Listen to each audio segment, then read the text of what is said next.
There are 4 things you can't get back in life. The word after it's said, an opportunity after it's missed, time after it's gone, and trust after it's lost. Good morning, everyone. Welcome back to Ellie's channel. Hope everyone's having a safe and blessed day out in this heat. I believe out here in the Bronx it's supposed to go up to 93 degrees, really hot. So I hope everyone's staying cool. Today's video, I wanted to come on here and talk about how God gave us all orders to warn people to change their lives. And the first book I'm going to be taking that from is from the book of Ezekiel, because the book of Ezekiel clearly tells us that we are to warn people to change their lives. So let's just go right into it. The book of Ezekiel, chapter 3, I'm going to be reading verses 16 through 21, which read, "The Lord appoints Ezekiel as a watchman. After the 7 days had passed, the Lord spoke to me. 'Mortal man,' he said, 'I am making you a watchman for the nation of Israel. You will pass on to them the warnings I give you. If I announce that an evil man is going to die, but you do not warn him to change his ways so that he can save his life, he will die still a sinner, but I will hold you responsible for his death.'" I want to stop there real quick to comment on that. So just that verse alone, verse 18, clearly states we are to warn people to change their lives and turn their life over to God, because if we don't, we are held responsible for their actions. It may seem unfair, but God is a just God, and when we don't warn people, it's like we're allowing them to continue to live their evil lives. And don't get me wrong, yes, at the end of the day, it'll still be like between them and God. God is the judge of all. He's going to judge them regardless. But why should you have to be punished because you didn't warn that other person to not change their life around? So yes, God does tell us we are to warn those, because then we're just as guilty as them, because we're basically condoning their lifestyle. So moving on to verse 19. "If you do warn an evil man and he doesn't stop sinning, he will die still a sinner, but your life will be spared." So when we warn people, and after we warn them and they still want to choose to live however they want, it is out of our control after that. That's just simply between that person and God. We won't be held responsible because we did our job. We did what God told us to do. We warned the person. Now we just gotta, that's it. But if we don't, we get punished right along with them. Verse 20 goes on to say, "If a truly good man starts doing evil and I put him in a dangerous situation, he will die if you do not warn him. He will die because of his sins. I will not remember the good he did, and I will hold you responsible for his death.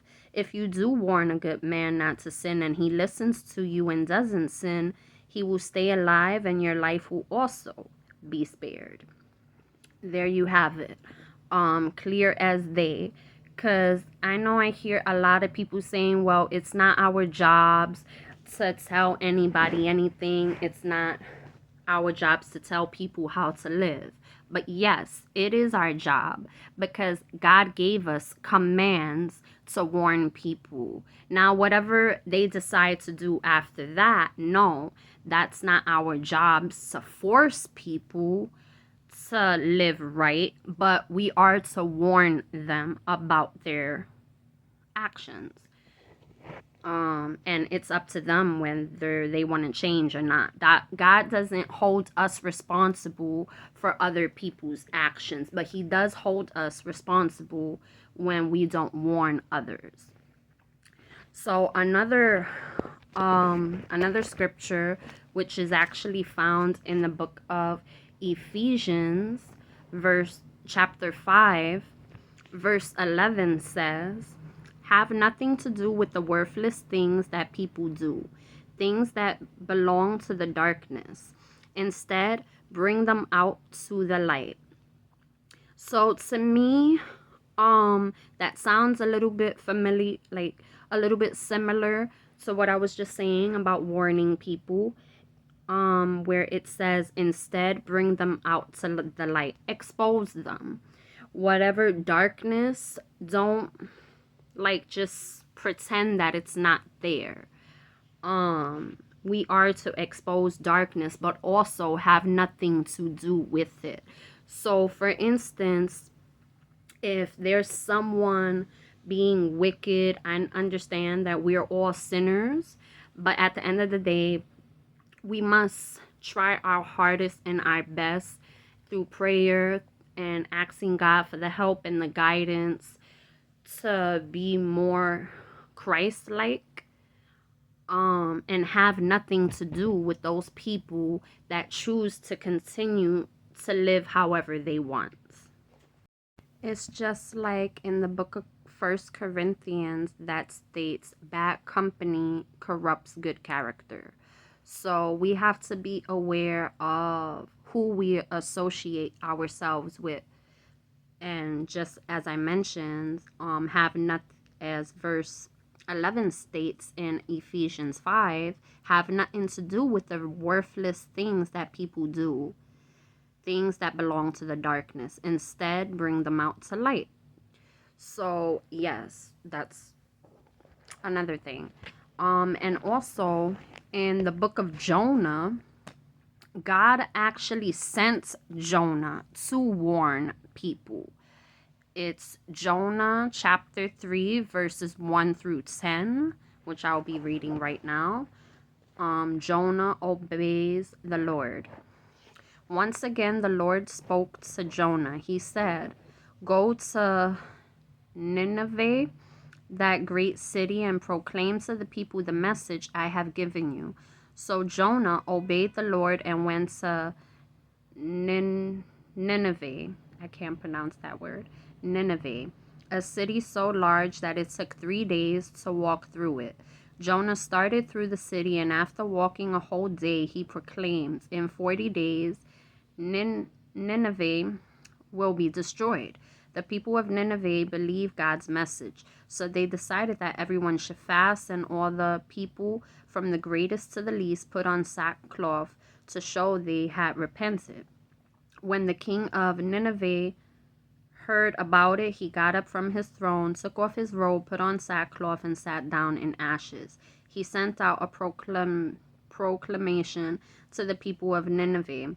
"This is an order from the king and his officials. No one is to eat anything. All persons, cattle, and sheep are forbidden to eat or drink.